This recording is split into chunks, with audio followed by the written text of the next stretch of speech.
আসসালামু আলাইকুম ওরহমতুল্লাহি ওবরাকাতু। কেমন আছেন সবাই? আশা করি সবাই ভালো আছেন। তো আজকে যে বিষয় নিয়ে আলোচনা করব সেটা হচ্ছে মরণবাণ। তো শত্রুকে কীভাবে অল্প সময়ের মধ্যে একদিনের মধ্যে শেষ করে দিবেন, সেই শত্রু আপনার ধড়ফড় করতে করতে একদিনের মধ্যে মারা যাবে।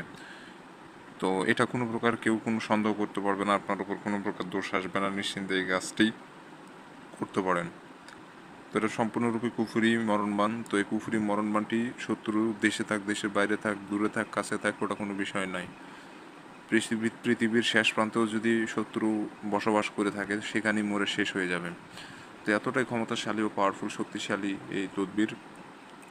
কীভাবে কাজ করবেন না করবেন হাতে কলমে সব কিছু বুঝাই দেব। তো অনেক ভাইরা আছেন যারা দেশের বাইরে আছেন বা দেশে আছেন, বিভিন্ন ধরনের শত্রু আপনাকে জ্বালাতন করে। তো নিজের ভাইও হতে পারে, পাড়া প্রতিবেশীও হতে পারে, একসাথে কাজ করেন সে কলিগও হতে পারে, বা বিভিন্ন ধরনের মানুষ বন্ধুত্বের পাশাপাশি শত্রুতাও করে থাকে। তো এইসব শত্রুতা এতটা গভীর হয়ে যায় যে ওকে যদি না মারেন তাহলে কিন্তু এই শত্রুতা শেষ হবার নয়।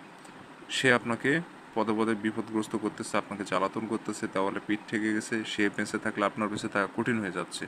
ঠিক একইরূপভাবে এই টাইমে আপনি মরণবাণ মারবেন, 100% কাজ করবে। আর যদি ভালো মানুষকে মারতে যান, একটা পরেশগার ভালো মানুষ যে কোনো দোষ করেনি এমন ব্যক্তিকে যদি মারতে যান এই নকশা দিয়ে, তাহলে উল্টা আপনার উপর বাণ প্রয়োগ হয়ে যাবে। সে তো মরবে না, উল্টা আপনি মারা যেতে পারেন। তো ভালো পরেশগার ব্যক্তিকে, নির্দোষ ব্যক্তিকে মারার চেষ্টা করবেন না, এতে করে আপনার নিজেরই সমস্যা হবে। যারা আদতেও আপনার শত্রু, যে আপনার ক্ষতি করতেছে, এমন ব্যক্তিকে আপনাকে বাণ মারতে হবে। তাছাড়া ভালো মানুষকে মারলে নকশা কাজ করবে না। তো ভিউয়ার্স, আমার চ্যানেলে নতুন এসে থাকলে অবশ্যই চ্যানেলটি সাবস্ক্রাইব করে পাশে থাকা বেল আইকনে ক্লিক দিয়ে অল নোটিফিকেশন অন করবেন।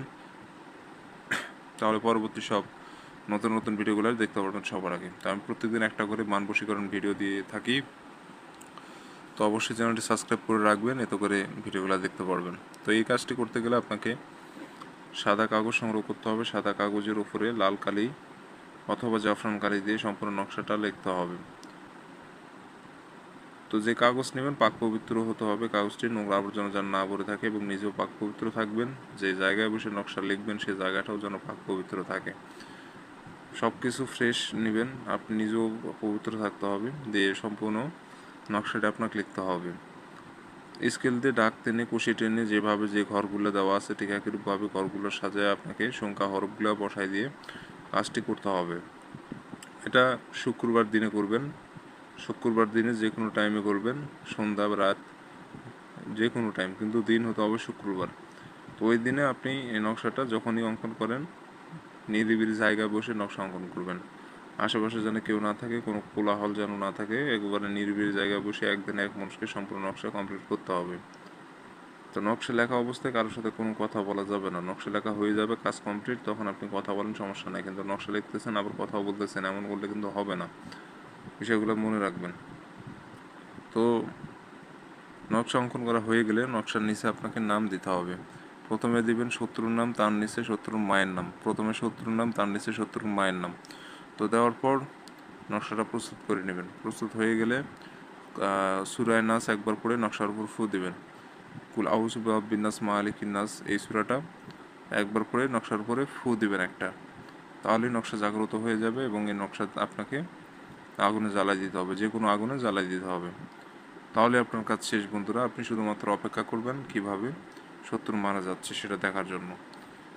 আর যারা অনুমতি না নিয়ে কাজ করেন তাদের একটা কথা বলবো, যে অনুমতি ব্যতীত কখনো কাজ হয় না। গুরুর অনুমতি অবশ্যই প্রয়োজন হবে, তবে আমার থেকে অনুমতি নিতে হবে তার কোনো কথা নেই ভাই। আপনার পরিচিত কোনো সিদ্ধ গুরু যদি থাকে, সে যদি সাধক হয়ে থাকে, সিদ্ধ হয়ে থাকে, তাহলে তার থেকে আপনি অনুমতি নিয়ে আমার এই কাজটি করতে পারবেন। আর যদি কেউ পরিচিত তেমন না থাকে, সেক্ষেত্রে আমার থেকে অনুমতি নিতে পারেন। চ্যানেল সাবস্ক্রাইব করবেন, কমেন্টের নাম লিখবেন, অনুমতি পেয়ে যাবেন। চ্যানেল সাবস্ক্রাইব করবেন না, অনুমতি পাবেন না। চ্যানেল সাবস্ক্রাইব করে কমেন্টের নাম লিখে দিয়ে আপনি কাজ শুরু করে দেন, সমস্যা নেই, আমার মুখ থেকে অনুমতি নেওয়ার কথা শোনা লাগবে না। যারা চ্যানেল সাবস্ক্রাইব করে ওদের অনুমতি দেওয়াই আছে। তো স্ক্রিনে যে নম্বর দেখতে পাচ্ছেন এটা আমার ইমো নম্বর, যে কোনো ব্যক্তিগত সমস্যা বা প্রয়োজনে ইমোতে এসে যোগাযোগ করতে পারবেন। তো এই ছিল মূলত ভিডিও।